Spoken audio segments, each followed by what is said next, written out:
Nama saya Sari Ratna Dewi dari Teknik Geofisika Institut Teknologi Bandung.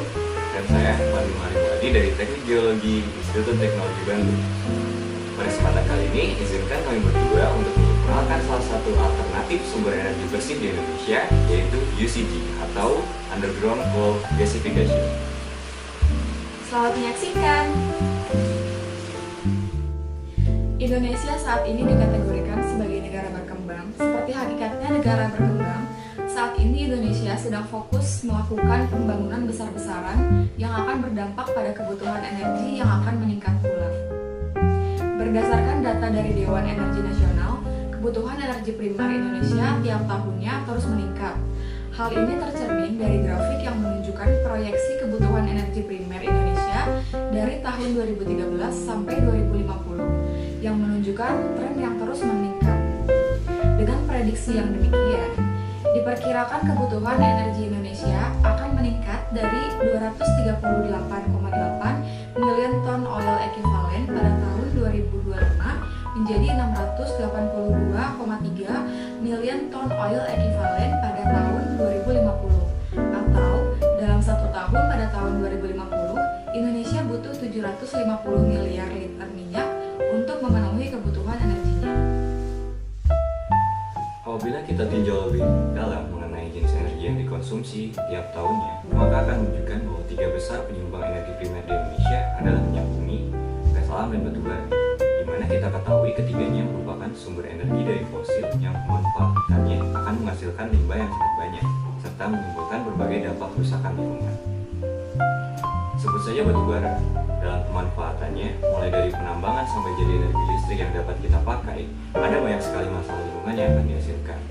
Mulai dari pembukaan lahan yang merusak ekosistem, masalah lingkungan akibat pencemaran air tambang, hingga polusi udara akibat pembakaran di PLTU yang menimbulkan masalah-masalah baru lainnya.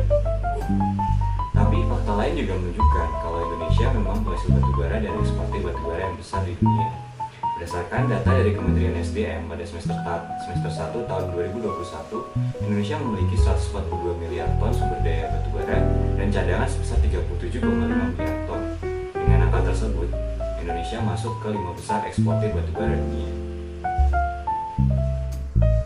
Lantas, bagaimana cara untuk memaksimalkan potensi tanpa menimbulkan masalah lingkungan dan kerugian yang besar?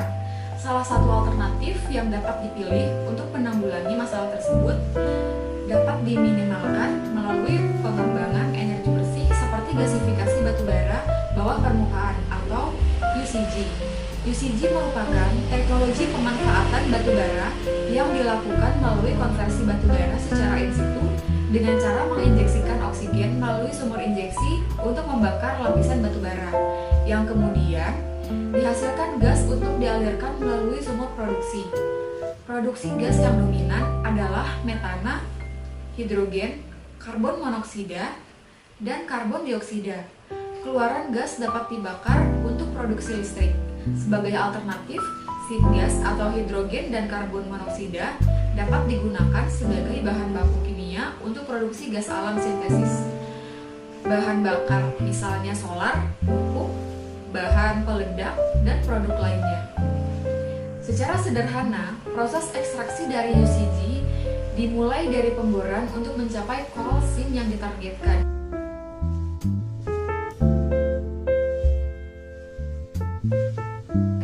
Pada pelaksanaannya, dibangun dua sumur berupa sumur injeksi dan sumur produksi. Sumur injeksi dibuat untuk menginjeksikan gas oksigen sehingga terjadi gasifikasi pada suhu 1000 sampai 1200 derajat Celcius.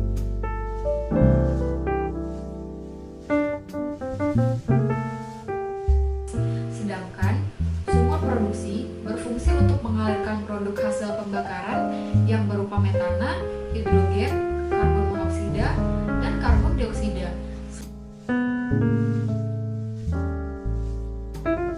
Selain itu, karbon dioksida yang telah terproduksi dapat diinjeksikan kembali ke dalam sumur UCG yang telah tergasifikasi. Selanjutnya, memangnya apa saja sih keunggulan dari UCG ini dibandingkan dengan tambang batu bara konvensional hingga dapat dikatakan sebagai sebuah solusi? Nah, yang pertama, penggunaan metode UCG ini dapat mengurangi biaya operasional, kerusakan permukaan, mengurangi mining safety issue, dan tidak memerlukan fasilitas gasifikasi di permukaan. Nah, secara tidak langsung, teknologi UCG ini memungkinkan untuk perusahaan tambang memangkas biaya sehingga biaya tersebut dapat diinvestasikan untuk hal yang lainnya. Yang selanjutnya, UCG juga dapat dimanfaatkan untuk mengembangkan tambang batubara yang sebelumnya tidak dapat ditambang karena dianggap tidak begitu ekonomis. Entah itu karena alasan terlalu dalam, kualitas yang rendah, atau terlalu tipis. Dengan modal awal yang tidak terlalu besar dibandingkan dengan tambang konvensional, UCG ini nantinya dapat meningkatkan ketersediaan sumber daya domestik. Yang ketiga adalah UCG dapat dianggap lebih ramah lingkungan dibandingkan batubara konvensional.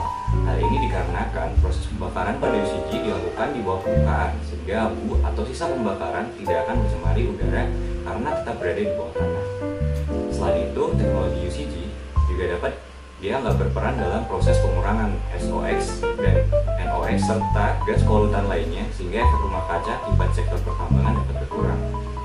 Nah, sumur UCG juga dapat dimanfaatkan kembali untuk teknologi Carbon Capture Storage atau CCS yang merupakan teknologi yang cukup digaungkan saat ini untuk penurunan pembuangan gas karbon ke udara bebas.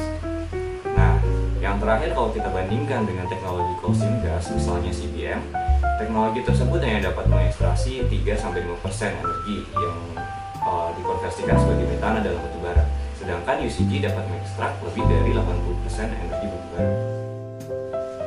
Walaupun UCG terlihat lebih unggul dibandingkan tambang batubara konvensional, bukan berarti UCG tidak memiliki hambatan dalam pengembangannya. Terdapat beberapa kelemahan mengenai teknologi UCG, yaitu yang pertama, memungkinkan terjadinya implikasi lingkungan yang cukup serius, khususnya dalam kontaminasi akuifer dan subsidence atau amblesan akibat adanya kekosongan massa batuan di bawah permukaan akibat pembakaran lapisan batubara, sehingga pemilihan dan operasi lokal perlu dipertimbangkan dengan cermat. Penting untuk memastikan area batubara tidak berada pada lokasi patahan, melakukan zonasi agar dampak dari amblesan tidak begitu terdampak. Selain itu, UCG memerlukan teknologi yang tinggi sehingga memerlukan sumber daya manusia yang unggul untuk dipersiapkan agar pemanfaatan UCG dapat berjalan secara optimal.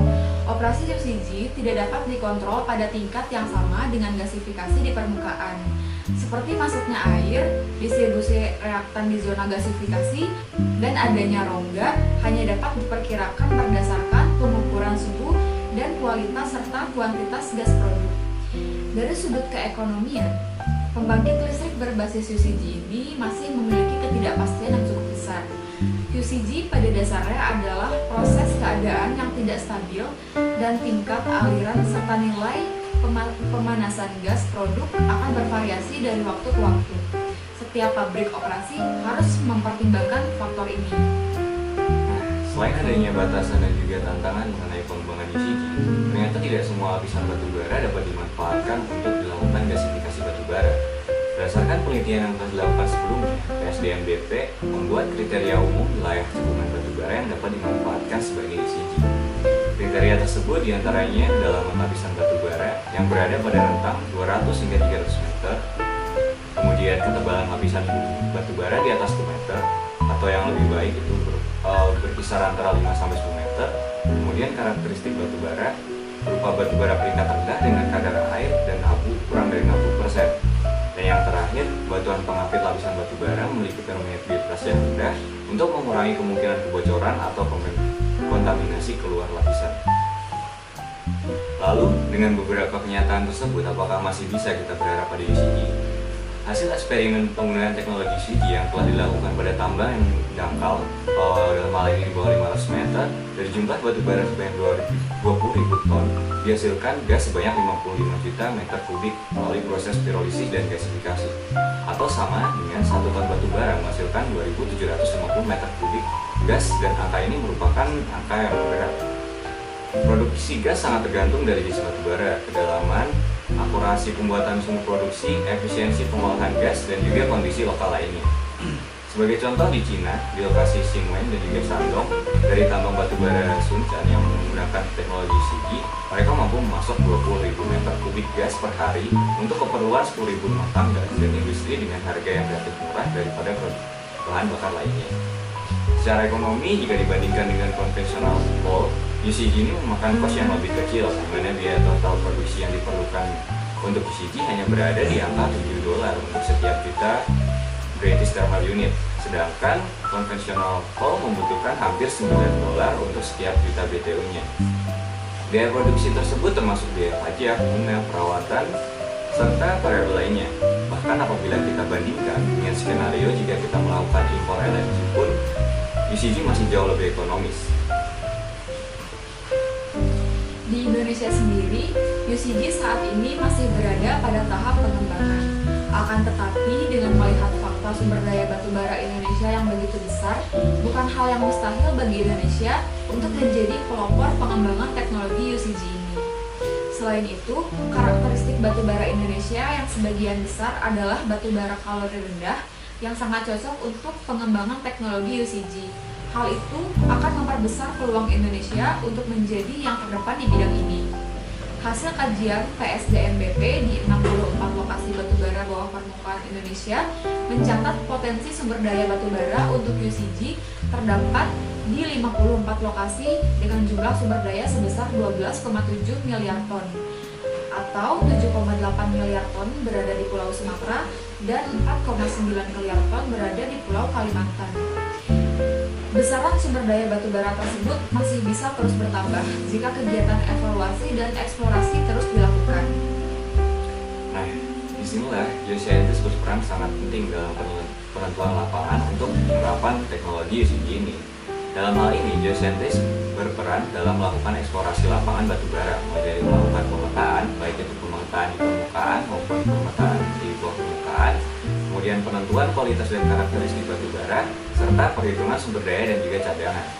Proses eksplorasi dapat dimulai dengan melakukan survei tinjau melalui pengamatan citra satelit dan peta geologi regional untuk mencari daerah dengan potensi keberadaan sumber daya batubara.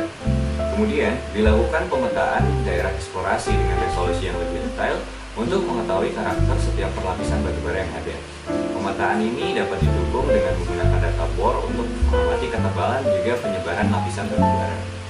Kemudian, untuk mengamati karakteristik dan juga kualitas dari batubara, dapat dilakukan analisis fisik dan juga kimia batubara. Terutama di sini akan dilakukan uji kebakaran, analisis ultimate dan juga proximate untuk mengetahui nilai kalori batubara serta kandungan abu dalam batubara, yang mana kedua parameter tersebut merupakan parameter apakah batubara itu cocok digunakan untuk dimanfaatkan sebagai UCG. Kemudian tahap terakhir adalah menghitung besarnya potensi UCG dalam batubara yang diamati untuk menentukan apakah batubara tersebut ekonomis atau tidak apabila dilakukan ekstraksi. Selain itu, untuk menanggulangi kekurangan pada teknologi UCG, dapat diterapkan beberapa metode geofisika untuk menghindari terjadinya land subsidence dan kontaminasi akuifer. Metode tersebut adalah metode geolistrik, microgravity, dan ground penetrating radar atau GPR. Untuk metode geolistrik sendiri, dapat mendeteksi ambesan tanah dan bidang longsoran berdasarkan citra resistivitas batuan. Sementara, untuk microgravity, distribusi anomali gravitasi dapat berubah sebagai fungsi waktu, di mana salah satu penyebab perubahan tersebut adalah penurunan muka tanah atau land subsidence. Metode GPR dapat digunakan karena dapat mendeteksi struktur yang berada pada kedalaman dangkal dengan resolusi yang tinggi. Sebagai penutup, kami berharap di masa yang akan datang, UCG dapat menjadi salah satu solusi permasalahan energi bersih dengan tetap memanfaatkan sumber daya yang sangat melimpah di Indonesia.